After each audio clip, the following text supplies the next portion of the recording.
Hari ini gue mau ngomongin sesuatu yang disebut dengan passion economy. Sebuah pilihan untuk orang yang merasa dunia ini tidak tepat untuk dia karena dia tidak suka kerja untuk orang.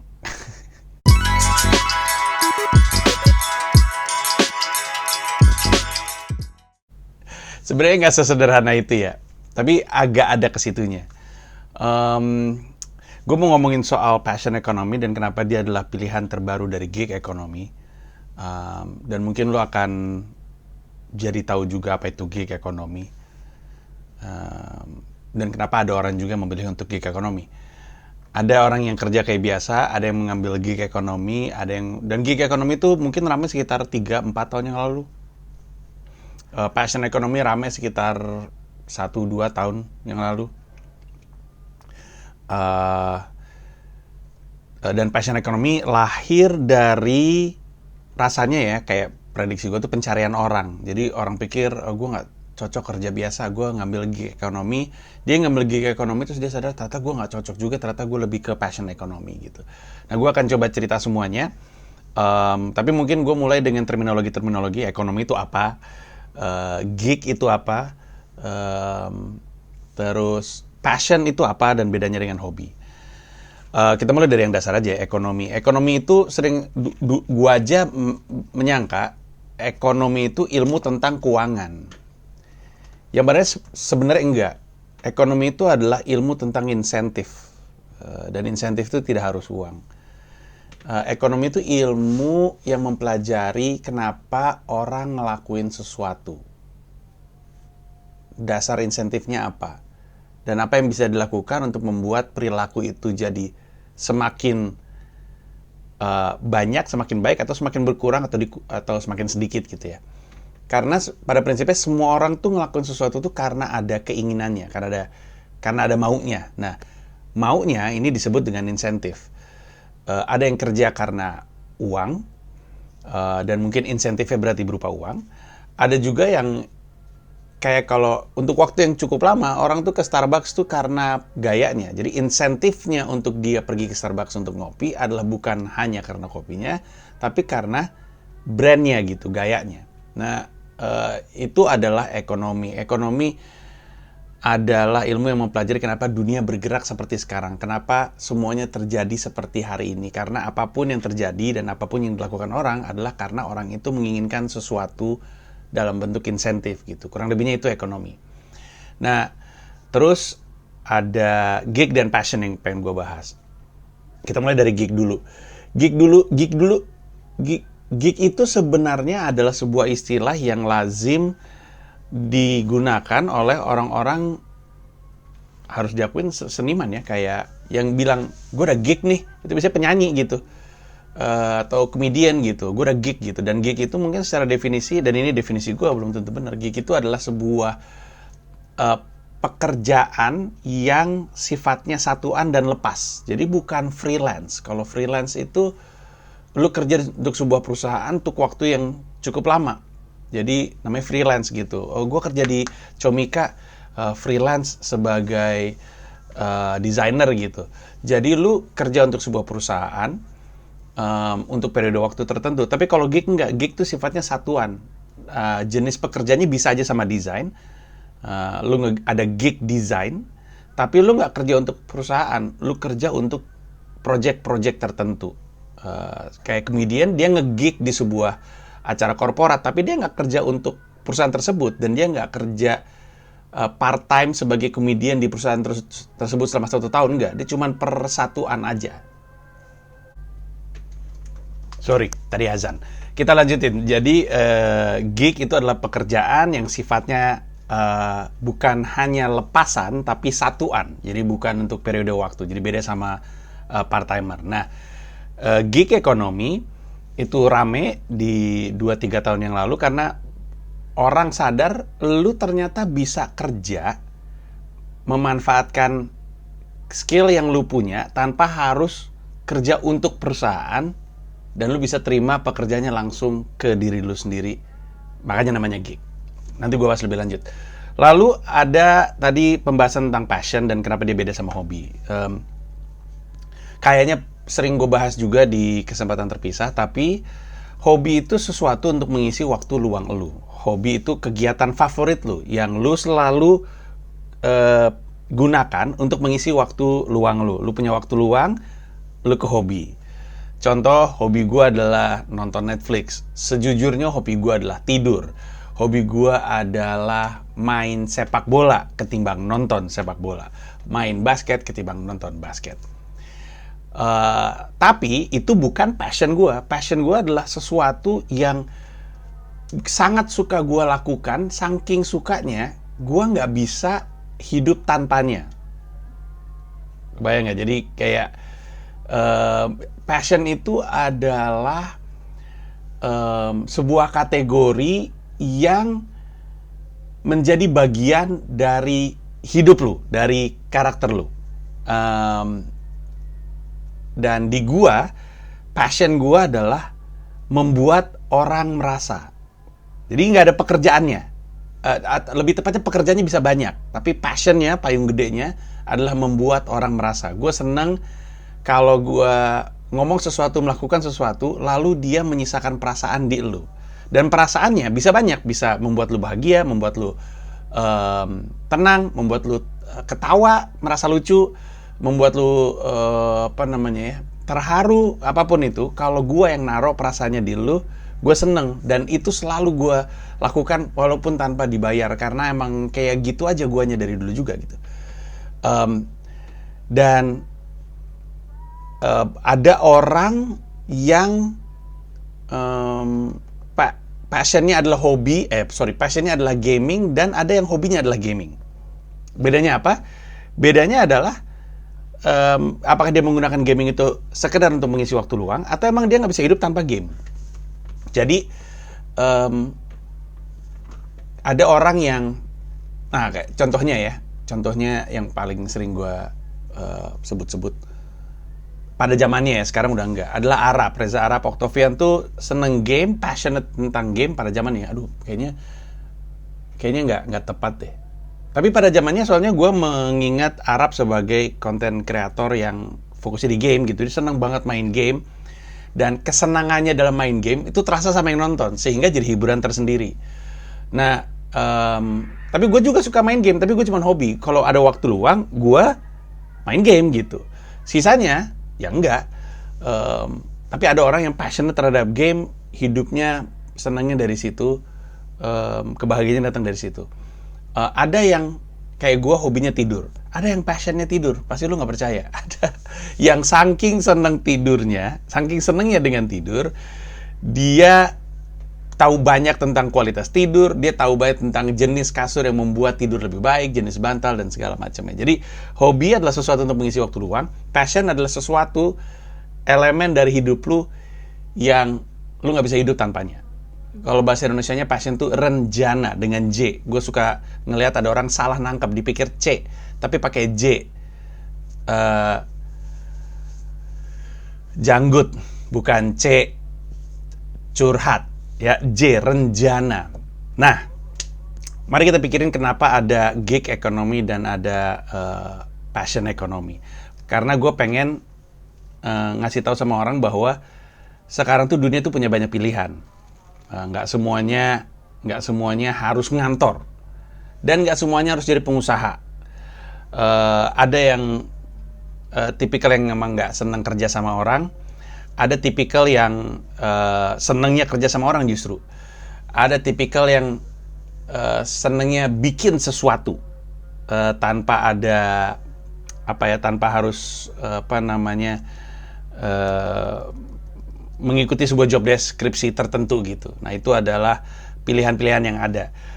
Dan sekarang salah satu keinginan gue adalah ngasih tahu sama orang bahwa pilihan itu tersedia sekarang. Sehingga orang bisa lebih bahagia. Gitu kurang lebihnya. Kayak contohnya, lu tau nggak? Ada orang yang emang nggak cocok sekolah. Lu pernah lihat nggak ada orang yang nggak cocok sekolah? Nggak naik mulu. Atau pindah sekolah nggak naik lagi. Atau ya, orangnya nggak cocok sekolah aja, lu tau nggak? Nah, untuk orang-orang yang nggak cocok sekolah, itu ada tuh yang bisa jadi pilihan mereka dalam edukasi gitu. Mereka bisa ngambil homeschooling gitu misalnya, atau mereka bisa melakukan apapun deh yang lain, tapi bukan sekolah formal, duduk menghadap ke papan tulis gitu.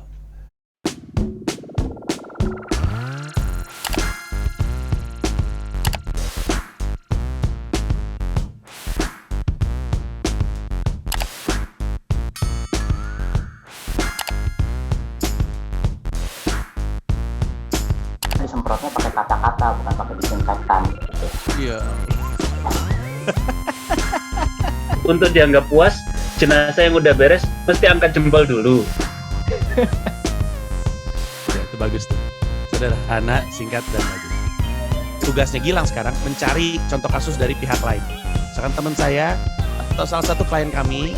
Ini aja gue bukan ngelawak aja dianggap dark jokes, dimana gue ngelawak gitu loh. Oh, sekarang dia tukang bully yang senang mengajar. Lucu banget dah murid-murid gue nih hari ini, kocak dah lu semua dah. Nah, dunia kerja juga seperti itu. Ada orang yang emang nggak cocok ngantor aja. Ada yang senengnya ngantor, senengnya kerja. Dan ada yang nggak cocok ngantor aja gitu. Nah, orang-orang yang punya skill set tertentu, punya kemampuan tertentu, tapi nggak suka kerja untuk di kantor gitu ya, kerja di kantor, itu biasanya ngambil opsi gig economy. Gig economy bertumbuh 2-3 tahun ke belakang menjadi sebuah pilihan baru di mana ternyata apapun jenis pekerjaan lu bisa berpenghasilan dari kemampuan lu tanpa harus kerja di sebuah perusahaan. Ambil contohnya, sekarang salah satunya gue sedang menggunakan orang-orang tersebut, bukan untuk gue tapi untuk orang lain, adalah orang finance. Kalau lu punya skill set finance, dulu lu pikir lu harus kerja di sebuah perusahaan sebagai finance-nya perusahaan tersebut. Tapi sekarang ternyata karena ada begitu banyak kewirausahaan, UMKM, ada begitu banyak, salah satunya content creator harus diakuin, dan self-employed gitu ya. Self-employed itu di mana lu kerja untuk diri lu sendiri. Biasanya kategorinya adalah dokter kayak dokter umum, bukan dokter di perusahaannya. Lu buka klinik dokter gigi gitu, atau pengacara juga seringkali disebut sebagai self-employed. Kadang-kadang butuh finance gitu. Jadi bayar lepasan. Dan karena zamannya udah begitu baru, orang yang nyari finance lepasan tuh makin banyak. Nah, makanya sekarang ada banyak banget orang-orang yang punya skill set finance, tapi nggak kerja untuk orang. Dia bagian dari gig economy, dia terima aja. Jadi ada temennya, atau ada seorang content creator, atau ada seorang dokter gigi yang bayar si orang yang bisa finance ini untuk bikin laporan keuangannya tiap bulan atau apalah gitu, gue nggak ngerti. Kita ganti ke desain deh. Desainer itu banyak yang hidup di gig economy. Dia nyebut dirinya, gue freelance aja. Tapi freelance itu adalah terminologi dunia pekerjaan, di mana biasanya lu kerja untuk sebuah perusahaan di periode waktu 3 bulan, 6 bulan, 1 tahun. Lu freelance di situ. Tapi sebenarnya gig economy itu dalam konteks desainer adalah dia cuman di rumah aja kerjanya, bahkan dia bisa kerja di Bali tanpa harus menjadi PNS. Dia bisa kerja di Bali, dia bisa kerja di mana aja, dan dia kerja terima job dari perusahaan-perusahaan tertentu. Nih ada, tolong dong desainin gue butuh ini logo baru untuk perusahaan gue, atau perusahaan gue bikin produk baru dan produk barunya ini butuh logo type, tolong bikinin dong. Terus tolong bikinin lepasan, bahkan kayak komunitas gue mau bikin acara, tolong bikinin posternya. Itu gig economy. Jadi dia ngegig, kerja untuk orang tanpa harus kerja untuk perusahaan. Nah, itu dia kayaknya. Kerja untuk orang tanpa harus kerja untuk perusahaan. Jadi kerja sendiri. Nah, ini adalah sebuah opsi yang membebaskan. Karena ada orang yang emang nggak bisa kerja di kantor. Dengan semua ikatan-ikatan yang kantor miliki. Tapi dia juga bukan tipikal orang, bukan kreator gitu. Bukan istilahnya ya. Tapi semoga ini tidak ditangkap dengan cara yang salah. Dia tuh jago ngisi titik-titik kosong daripada ngisi kertas kosong. Ini adalah paradigma dunia pendidikan sebenarnya. Jadi umumnya di Indonesia katanya sistem pendidikan kita tuh jago banget melahirkan lulusan-lulusan yang bisa ngisi titik-titik, tapi nggak bisa ngisi kertas kosong. Yang harus dilakukan adalah menciptakan lebih banyak anak-anak yang bisa ngisi kertas kosong. Karena ngisi titik-titik berarti lu isi kepala lu dengan informasi yang udah ada. Atau setidaknya teori-teori yang sudah ada. Lalu ketika permasalahannya di depan lu dan lu mesti ngisi titik-titik, lu bermodalkan teori-teori, rumus-rumus yang sudah ada. Tapi berarti yang lu pelajari dari yang sudah ada di belakang. Jadi lu pintar di ngafal dan pintar di mengulang. Tidak ada yang salah dengan itu, skill set aja yang berbeda. Anak-anak ngisi kertas kosong adalah ketika dikasih kertas kosong, isi gitu. Nah yang biasa ngisi titik-titik, bingung. Apa yang mesti gue isi? Ya isi aja. Apa gitu? Gue biasanya selalu ada perang Jawa terjadi dari tahun berapa sampai tahun berapa, titik-titik-titik gitu. Nah gue ngerti itu karena di depannya ada pertanyaannya. Tapi kalau ada kertas kosong, gue nggak tahu mesti ngapain gitu. Ada anak yang nggak bisa ngisi titik-titik, tapi disuruh ngisi kertas kosong jago. Nih kertas kosong isi, udah dia berkreasi aja. Nah, yang bisa ngisi yang bisa ngisi kertas kosong buntutnya jadi memang kreator. Nah, ada orang yang di sini dan kayaknya kebanyakan di Indonesia tuh lebih banyak bisa ngisi titik-titik. Dan karena itu berarti dia bisanya kerja untuk orang, walaupun tidak harus kerja untuk perusahaan. Nah, 1-2 tahun belakangan ini muncullah istilah yang namanya passion economy. Passion economy adalah sebuah dunia baru di mana nggak seperti gig economy, lu nggak kerja, tapi lu hidup dari mencipta. Lalu yang menghidupi lu adalah orang-orang yang suka sama karya lu. Nah, gue mau kasih tau di sini untuk orang yang udah pernah dengar istilahnya sebelumnya. Kita tahu, untuk yang udah pernah dengar istilah passion economy, kita tahu bahwa biasanya teori ini bersirkulasi di sekitar gagasan bahwa tadinya lu harus nyari 1.000 orang yang mau bayar $100. Sekarang di passion economy lu nyari 100 orang yang mau bayar $1.000. Terus terang gue lupa, lu bisa cari tahu sendiri setelah lu nonton ini. Tapi jadi dulu mungkin gue nggak tahu tahun berapa sih, tapi dulu tuh anggapannya adalah lu nggak perlu punya banyak fans, lu hanya butuh 1.000. Dan memang kesannya 1.000 itu banyak ya, tapi bandingin dengan fansnya Noah atau fansnya Raisa gitu, jumlahnya jutaan mungkin. Dan membuat orang yang berkarya tuh agak gentar dengar gue harus punya fans jutaan untuk bisa hidup dari karya.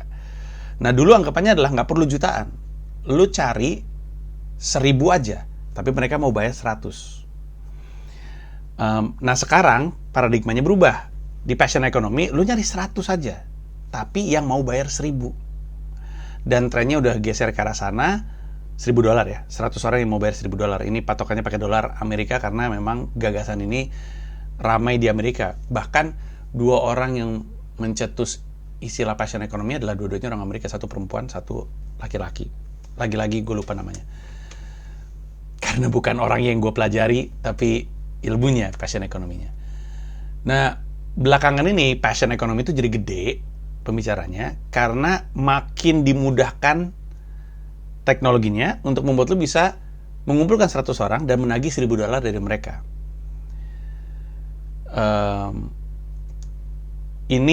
Ini adalah alasan kenapa hal-hal seperti Karya Karsa, Patreon, OnlyFans, dan banyak banget yang serupa muncul ke permukaan.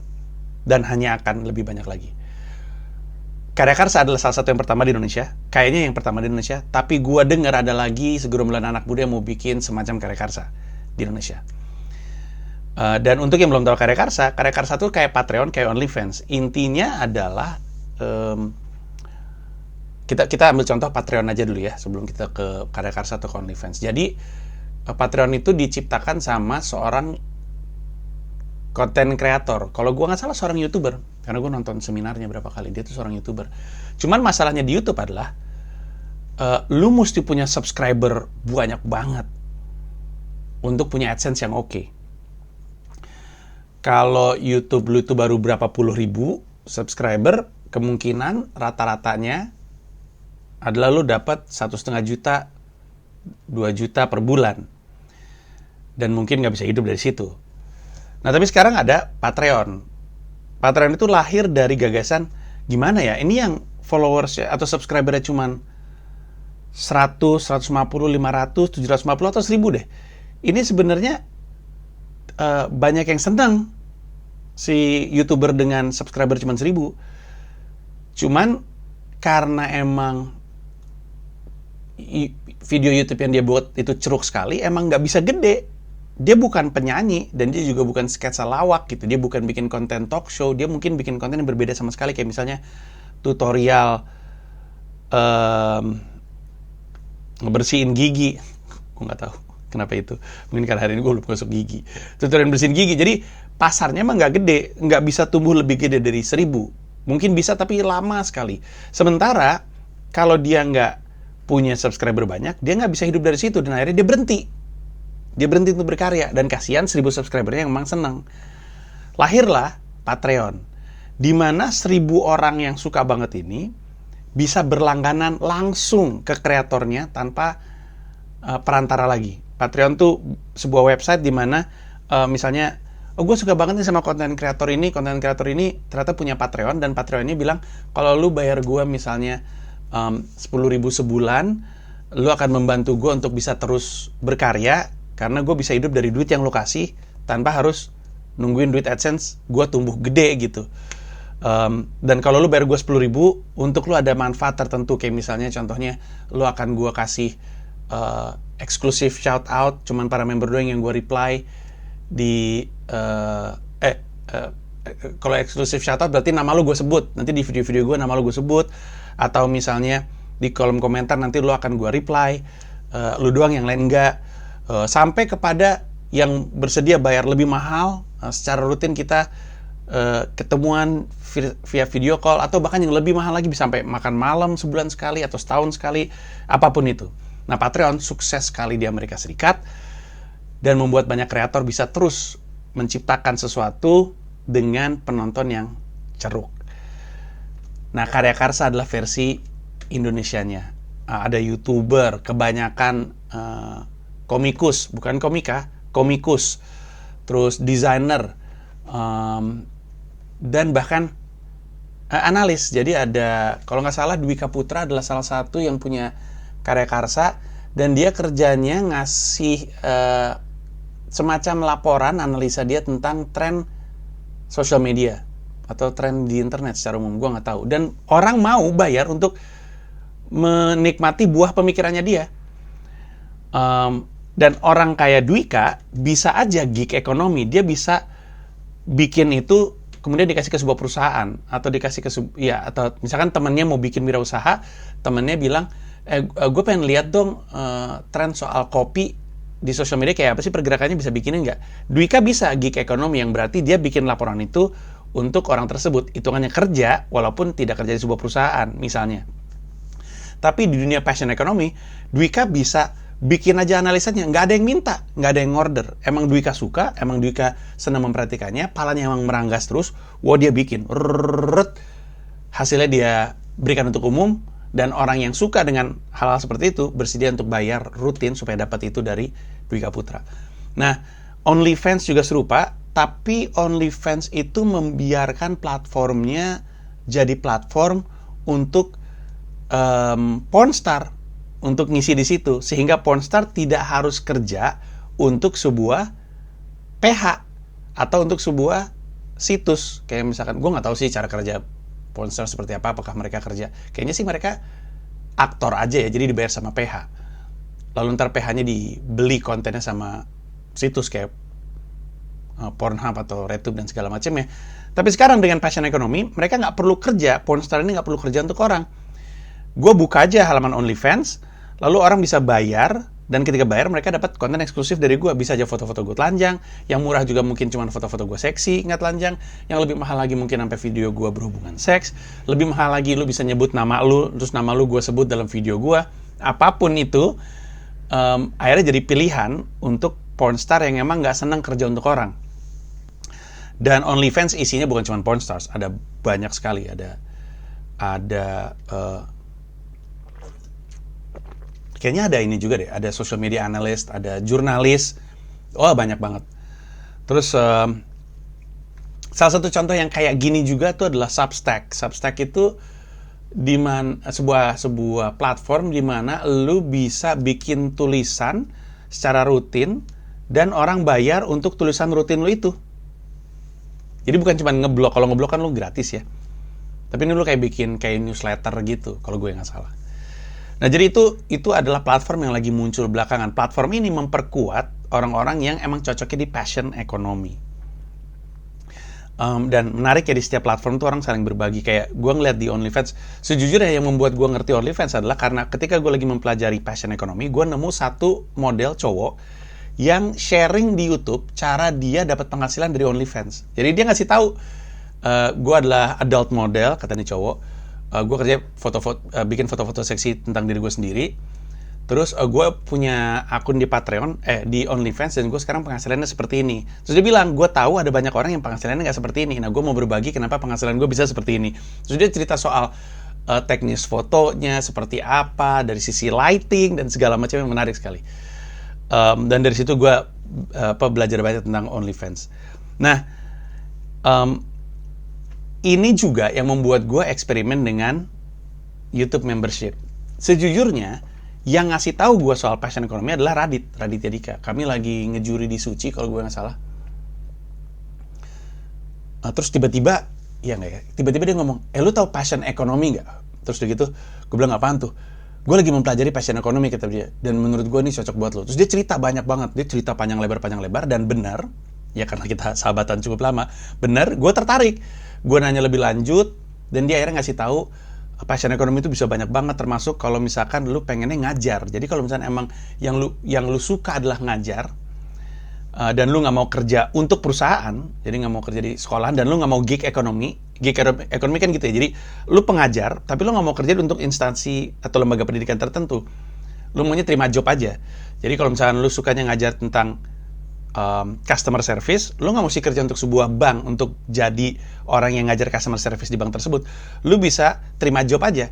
Ntar ada bank A, tolong ngajarin customer service dong untuk bank gua. Itu namanya gig ekonomi. Nyokap gua selesai kerja dari Bank Universal yang akhirnya berubah jadi Bank Permata. Itu sebenarnya setelah gue pikir-pikir, itu ngejalanin gig ekonomi. Kerjanya ngajar public speaking dari bank ke bank lain, karena dulu waktu zamannya nyokap gua megang Bank Universal, semua cabang yang dia pegang selalu juara customer service. Penghargaan banyak banget. Dari itu kayaknya membuat gue juga peduli banget sama customer service atau experience-nya customer ketika bersinggungan dengan karya gue. Makanya gue gak mau telat dan segala macamnya. Ya jadi nyokap gue gig ekonomi. Nah tapi orang-orang yang gak cocok untuk ngerjain gig ekonomi, maka pilihannya adalah passion ekonomi ini. Nah si Radit ngasih tahu bahwa ngajar aja bisa ke passion ekonomi. Jadi lu bisa ngajar apapun yang lu mau, dan orang bayar untuk course atau kelas yang lu berikan gitu secara rutin. Nah, gue pelajari, akhirnya gue nggak tahu mana dulu, tapi akhirnya gue bersinggungan dengan YouTube membership, karena gue tahu gue dapat notifikasi dari YouTube, lu udah bisa ya punya YouTube membership. Lalu orang pertama yang gue tahu punya YouTube membership tuh kalau gue nggak salah Arab. Terus gue ngobrol sama Radit, terus gue lupa nih yang mana. Kayaknya dia nyuruh gue juga deh, dia nyuruh gue dulu. Terus gue nyoba, terus gue cerita sama dia, terus akhirnya dia jalan. Apa kita bareng-bareng ya?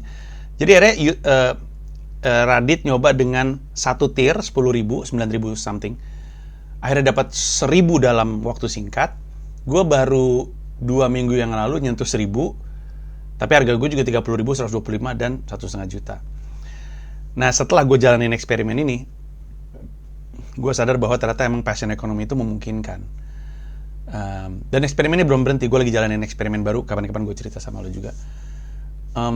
Tapi ini adalah sesuatu yang bisa jadi pilihan. Nah, kenapa gue cerita sekali lagi, gue udah terangin di awal, karena indahnya hidup di zaman sekarang adalah semua orang punya pilihan.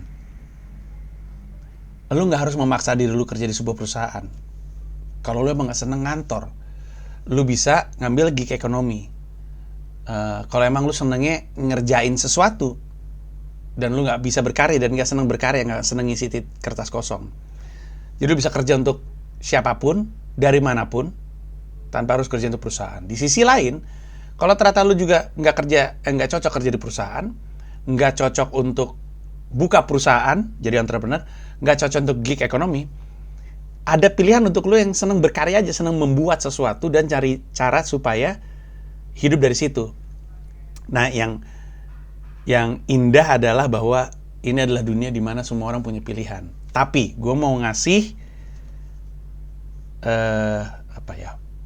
istilah yang di kepala gue tuh wanti-wanti, tapi apa istilah yang tepat, bukan wanti-wanti. Kalau di bahasa Inggris sih ngasih heads up. Gue mau ngingetin bahwa gig ekonomi ataupun passion ekonomi adalah bukan untuk orang yang malas. Jangan salah, karena nanti akan ada nih, oh iya benar, gue nggak cocok di sebuah kantor, gue gig ekonomi aja, gue dari rumah gue sendiri, gue nggak harus kemana-mana. Terus tiba-tiba dia ngerasa, kok gue nggak cocok sih gig ekonomi, gue nggak mau nih kerja untuk orang. Aduh, gue passion ekonomi, gue menciptakan sesuatu. Dia jalanin passion ekonomi, ternyata dia bilang, kok gue nggak dapat duit sih dari sini? Gimana caranya nih gue pengen dapat duit tapi nggak capek? Nah, ini dia. Yang manapun itu butuh kerja keras. Jadi, entah itu kerja di kantor, entah itu jadi entrepreneur, entah itu gig ekonomi, entah itu passion ekonomi, yang di dalamnya ada kreator ekonomi, semuanya butuh kerja keras. Jadi, ini bukan pilihan untuk yang malas gitu loh maksud gue. Oh iya bener nih, aduh, brengsek lah bos, gig ekonomi. Ternyata ada bos juga, passion ekonomi. Ternyata mesti disiplin. Apapun itu butuh kerja keras dan apapun itu butuh disiplin. Termasuk passion ekonomi, termasuk di dalamnya kreator ekonomi. Kenapa? Jadi kreator ekonomi itu ternyata adalah potongan lagi dari passion ekonomi. Passion ekonomi adalah ekonomi yang hidup dari passion. Kreator ekonomi adalah turunannya berupa content creator. Jadi podcaster, YouTuber itu kreator ekonomi. Nah, passion ekonomi kan bisa lo jalanin tanpa lo harus jadi content creator gitu sebenarnya. Walaupun arguably financial report, annual financial report dalam atau financial forecast untuk bisnis kopi itu mungkin karya, tapi ya bukan kreator lah dikategorikannya untuk zaman sekarang. Istilah mah berubah-berubah mulu ya gue rasa ya.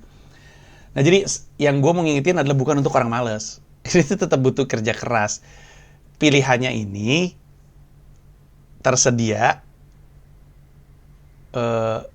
untuk memenuhi karakter orang yang beda-beda.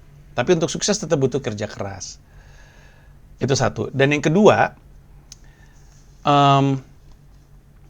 ingat nggak tadi gue bilang di depan 1.000 orang kita minta bayar $100, kemudian berubah jadi 100 orang suruh bayar $1.000.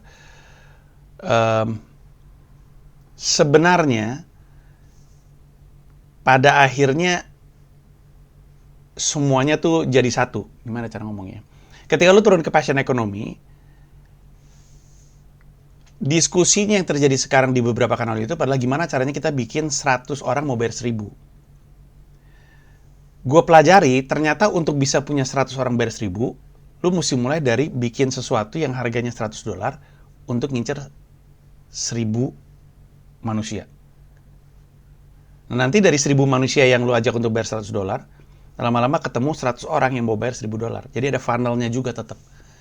Artinya ketika lu geser ke passion ekonomi, lu harus punya produk gratis, produk murah, produk sedang, dan produk yang mahal harganya.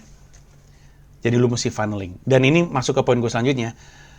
Passion ekonomi tidak akan jalan kalau lu yang lu pelajari hanya ilmu untuk berkaryanya aja. Karena gue selalu bilang, bisa stand up dan bisa hidup dari stand up adalah dua hal yang berbeda. Bisa stand up, lu belajar ilmu stand up. Bisa hidup dari stand up, lu belajar ilmu keuangan, ilmu jualan, ilmu dagang. Emang itu konsekuensinya. Bisa foto dan bisa hidup dari fotografi adalah dua hal yang berbeda. Bisa bikin kopi dan bisa bikin kafe adalah dua hal yang berbeda karena disiplin ilmunya beda. Jadi, ketika lu memutuskan untuk turun ke passion ekonomi, memahami bahwa ini bukan untuk orang malas, butuh kerja keras juga. lu nggak bisa cuma belajar keseniannya aja. Lu nggak cuma bisa belajar bidang karyanya aja, lu harus juga belajar pemasarannya. Dan itulah kenapa tadi gue bilang, ternyata buntut-buntutnya, ketika lu turun ke passion economy, lu harus melahirkan berbagai macam jenis harga. Di dunia, di Amerika Serikat, di dunia bisnis, di dunia marketing disebutnya low ticket level, mid ticket level, high ticket level. Ticket tuh istilah untuk produk, tapi intinya adalah produk yang harganya murah, produk harganya sedang, produk harganya mahal, habis itu lu bawa funnelnya. Tadinya gratis, murah, sedang, mahal. Sehingga yang tadinya 10.000 orang datang untuk produk gratis, 1.000 orang datang untuk produk $100, 100 orang datang untuk produk $1.000. Dan itu akan membuat lu jadi lebih memastikan lu bisa hidup dari passion economy. Sekali lagi, ini adalah pilihan untuk karakter orang yang berbeda-beda, bukan pilihan untuk orang yang malas. Karena dimanapun, lu mau kerja untuk perusahaan, mau bikin perusahaan sendiri, mau gig ekonomi, atau mau passion ekonomi, yang mana dalamnya kreator ekonomi, semuanya butuh kerja keras. Sekarang yang lu tanya sama diri lu sendiri adalah, lu tuh cocoknya yang mana? Yang manapun itu, mau itu kerja kantoran ataupun passion ekonomi, butuh pencarian, butuh eksplorasi, butuh perjalanan pencarian jati diri. Dan kalau lu bertanya-tanya gimana caranya, harus mau menginvestasikan waktu. Dan gue kasih tau dari sekarang untuk orang yang bilang, karena lu pasti akan bilang, tapi gue gak ada waktu, gue gak ada uang, gak ada tenaga. Ya udah, berarti emang lu gak akan ketemu. Gak ada cara lain, gak ada cara gampang. Ada cara lain, susah semua. Tapi yang lu cari cara gampang. Gak ada cara gampang. Caranya susah semua. Makanya sukses datang kepada orang yang layak. Ada kerja keras di situ, ada ngambil resiko di situ. Gue ngomong gini karena banyak banget orang pengen sukses tapi males. Gue masih gak habis pikir kenapa mau sukses tapi gak mau kerja keras. Kan gue sering cerita ya, kan gue sering keliling komunitas. Gila, pertanyaan paling standar di komunitas stand up adalah, Bang, saya kan pengen jadi kayak Bang Panji, tapi saya males nulis materi. Ya. Males mah bukan ranahnya gue, bro. Ada di sini. Susah.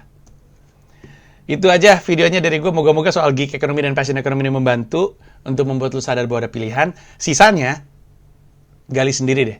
Ada banyak video di YouTube yang lu bisa cari. Bahasa Indonesia maupun bahasa Inggris. Ada banyak. Jangan ngomel dulu, bahasa Inggris semua gitu. Ada bahasa Indonesia, lu ngomong nyari aja. Kayak kemarin gue bikin video tentang gue menyarankan orang untuk ke psikolog. Terus semua di video aja gue udah bilang, layanan psikologi itu banyak yang gratis. Layanan psikolog gratis tuh banyak. Lu Google aja, layanan psikolog gratis. Langsung ketemu. Tapi lu baca aja kolom komentar. Ya psikolog mahal, psikolog mahal, psikolog mahal. Udah gila kali. Itu udah mindset, gue gak bisa bantu. Padahal udah bilang di situ ada yang gratis. Dan lu hanya butuh Google. Gue Google nih. Layanan psikologi. Langsung muncul. Gratis tuh. Tuh. Banyak sekali pilihannya. Bener gue. Oke, makasih banyak. Semoga ini membantu karena mereka yang ngikutin video gue dari lama tahu bahwa kebahagiaan gue datang dari orang yang bisa hidup dari karyanya. Jadi kalau ada orang yang bisa hidup dari karyanya, gue ikut bahagia. Sebaliknya, kalau ada orang yang mematahkan cita-citanya, udahlah gue gak bisa lah hidup dari cita-cita gue. Gue ngerasain kesedihan yang teramat. Kenapa? Ada hubungannya sama bokap. Gue pernah bahas di video lampau. Cari aja di video 0044 weekly vlog gue pernah bahas. Tapi semoga lu bisa hidup bahagia. Karena itu yang kita semua inginkan. Terima kasih banyak, Gox. Terima kasih udah nonton video ini dan juga terima kasih udah subscribe kanal YouTube gua. Gua mau ngasih tahu bahwa gua membuka YouTube membership dan ada 3 jenis penawaran. Ada 1 paham Rp30.000, ada 1 rasa Rp125.000, ada 1 jiwa Rp1,5 juta. Masing-masing punya manfaat-manfaat tersendiri. Ada konten-konten khusus yang gue siapkan untuk para member. Kalau tertarik silahkan mampir ke home, klik join.